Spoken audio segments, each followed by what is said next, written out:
Camarades, Dieu a créé le monde avec tout ce qu'il y a comme bonheur, comme malheur, comme bien, comme mal, les humains, les génies, les animaux et tout ce qui va avec. Mais nous, humains, avons décidé de faire du monde autre chose. Chez les impérialistes, ils ont une vision du monde que je m'en vais vous expliquer. Le monde se résume en un triangle pour eux. Vous verrez le triangle dans la plupart de leurs insignes.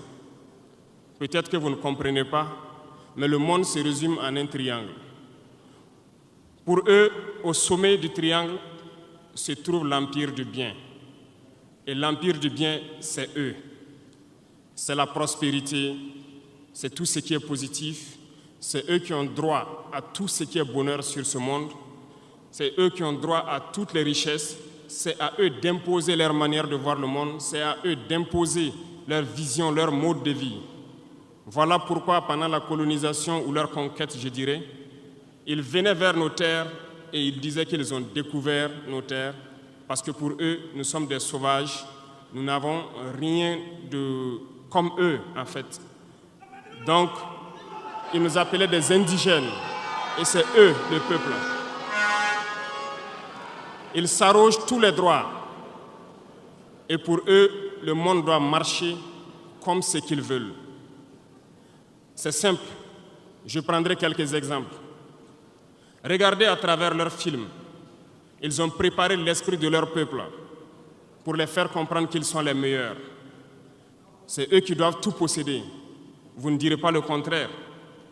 Dans tous leurs films qu'ils propagent, vous trouverez toujours les méchants. Ce sont soit les Russes, soit les Sud-Américains, soit les Noirs qui jouent les mauvais rôles de trafiquants de drogue, de proxénètes, de trafic d'humains, jusqu'à un passé récent, bien sûr. Vous trouverez les Arabes qui jouent le rôle des terroristes. Voilà un peu comment ils perçoivent le monde. Quand je prends sur le volet économique, qui parmi nous n'a pas traité les produits chinois de produits Shintok, comme on aimait l'appeler, de mauvais produits? Mais aujourd'hui, j'ai pu vous dire qu'on a tout tort, parce que la Chine est à un niveau de technologie assez avancé, et c'est en Chine que la plupart de ces pays viennent s'approvisionner, mettre leur marque dessus et nous revendent comme étant leur propriété. Regardez autour de vous. Nos entrepreneurs qui sont dans le BTP ne diront pas le contraire. Tous leurs engins aujourd'hui sont chinois. Ceux qui font le transport ne diront pas le contraire. Ils nous ont menti parce que nous avons fait le tour du monde un peu dans ces 20 mois pour chercher des entreprises, pour chercher des usines. Et nous avons compris que tout revenait là-bas. Mais par leur communication, ils nous ont amenés à détester tous les produits chinois, à vouloir nous faire comprendre que ce qui est bon venait de chez eux, pas forcément d'ailleurs. C'est simple. Remonter le temps. Pour mieux comprendre ce que je dirais, il faut remonter un peu le temps. Et j'espère que certains iront lire qui sont les tsars, les conquêtes mongoles, les empires perses, turcs et ottomans. Lisez leur histoire, vous comprendrez pourquoi le monde est ainsi fait. À la base du triangle, il y a deux empires. D'un côté, l'empire du mal, selon eux, et l'empire des esclaves de l'autre côté. Voilà comment ils voient le monde. Qui est-ce qu'ils appellent l'empire du mal? Ceux dont je viens de citer tout de suite l'origine, et je vous ai dit de remonter le temps. Allez-y lire, vous comprendrez pourquoi ils sont l'empire du mal à leurs yeux. Ils combattent l'empire du mal. Pour eux, l'empire du mal doit disparaître. Pour eux, l'empire du mal incarne le diable. Ils communiquent et ils le font comprendre à leur peuple ainsi. Voilà pourquoi après la Seconde Guerre mondiale, dans les années 80, je prendrai le cas de la Russie, où tous les stratagèmes ont été mis en œuvre pour l'effondrer, avec le président Gorbatchev. Aux États-Unis, c'est le président Ronald Reagan qui était à la manœuvre. 3 stratagèmes principaux ont retenu notre attention. Ils sont allés donc au niveau de l'Arabie Saoudite les demander de baisser le prix du pétrole de 35 $ à 7 $ pour faire écrouler l'économie russe. Parallèlement à cela, le deuxième stratagème, n'oubliez pas quelque chose, ces mêmes personnes qui viennent de quitter l'Afghanistan, soit disant qu'ils combattaient les talibans ont été reçus par le président Ronald Reagan à la Maison-Blanche. Ils ont été armés par la CIA. Les fameux missiles Stinger, Sol-Air, ont été livrés aux talibans pour combattre les Russes. Et plus tard, ils viennent supposer les combattre. Allez-y comprendre. Le troisième stratagème, c'était un bluff. Le projet IDS, Star Wars. Lisez, vous comprendrez pourquoi ils ont amené le président Gorbatchev à créer le projet Paulus qui a enfoncé la Russie. Une fois que la Russie s'est effondrée, ceux qui se prétendent être de l'Empire du bien ont commencé à jubiler, jusqu'à ce que vienne cette équipe avec Vladimir Poutine pour essayer de remonter la Russie en surface.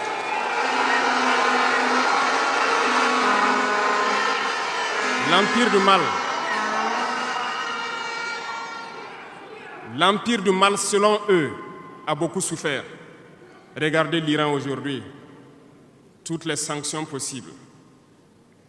Regardez comment ils qualifient certains peuples. Par la communication, ils peuvent arriver à vous amener à faire détester un peuple ou à aimer un peuple. Ils sont très forts dans la communication et ils passent par tous les canaux possibles. Regardez les guerres qui sévissent. Ils ont tout inventé pour leur propre intérêt. Et enfin, l'empire des esclaves, selon eux, c'est l'Afrique et certains peuples d'Amérique du Sud. Dans leur tête, comme je le disais dernièrement, l'Afrique les appartient, nos terres les appartiennent, les richesses de l'Afrique sont pour eux.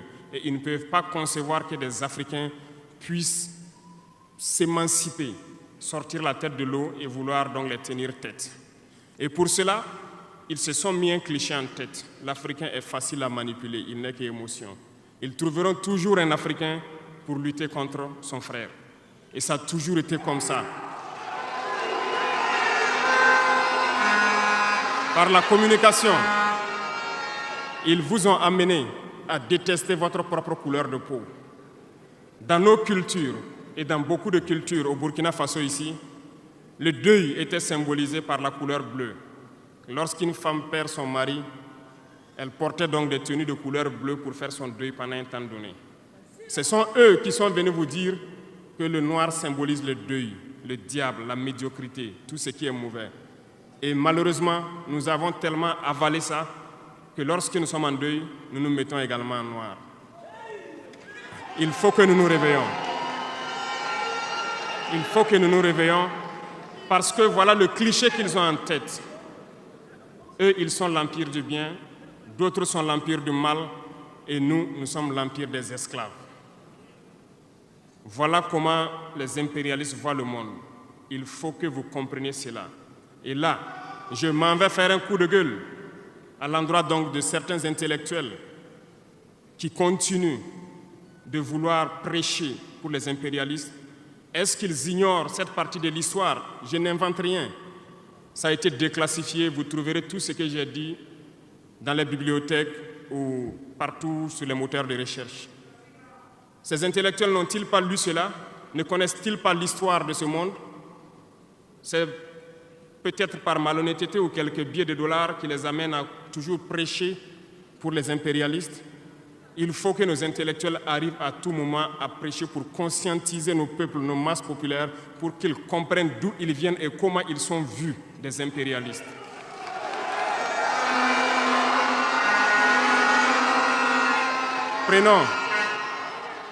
Prenons l'histoire de quelques guerres. Vous avez suivi la guerre d'Irak. Un gros mensonge qui a été inventé, soi-disant de possession d'armes de destruction massive.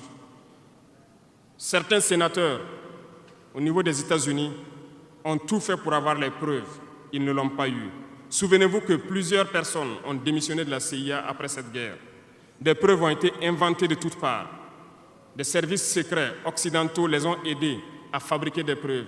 Et on se souvient que le même Niger a été accusé en son temps en montant une fausse convention, un faux contrat de vente d'uranium à l'Irak.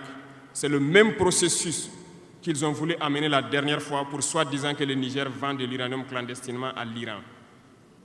C'est du déjà vu.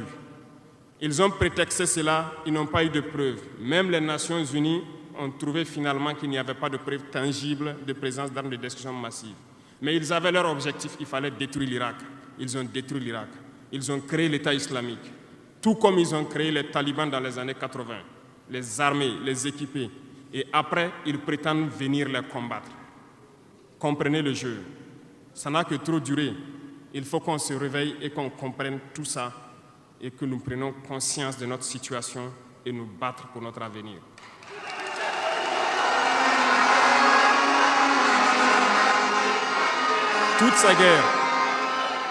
Toutes ces guerres ont été inventées, passant par l'Irak, la Syrie, la Libye, dans le but de déstabiliser le monde à leur profit, parce que nul ne doit pouvoir les égaler. C'est ce que nous vivons aujourd'hui dans le Sahel aussi à travers le terrorisme qu'ils nous ont imposé, parce qu'ils trouveront toujours des Noirs qui vont s'exciter et qui vont prendre les armes contre leurs frères noirs. C'est ce que nous vivons. Ils n'ont jamais quitté ce modèle. Malheureusement, beaucoup de gens leur donnent raison. À cause de quelques billets de dollars, ils se vendent très moins cher à l'ennemi, à l'impérialiste, et ils se mettent à combattre leurs frères. Je voulais faire ce petit historique du monde pour que vous compreniez comment l'impérialisme voit notre monde. Ça se résume en ces petits triangles. Après cela, dans cette deuxième phase, je dois vous expliquer pourquoi nous devons nous battre. Une petite histoire, en 2015, à Tombouctou, lorsque nous avons rencontré, j'étais chargé de la sécurité donc, de la plateforme aéroportière. Dans les patrouilles, nous avons rencontré des individus qui rôdaient autour. Un de ces individus était manchot. Je lui ai fait comprendre que c'était dangereux de rôder autour de la base parce qu'il peut se faire tuer. Il m'a dit qu'il voulait se faire tuer, il voulait mourir. Et j'ai cherché à comprendre leur histoire. Certains étaient fous, d'autres étaient normaux, mais ils cherchaient à mourir à cause du terrorisme.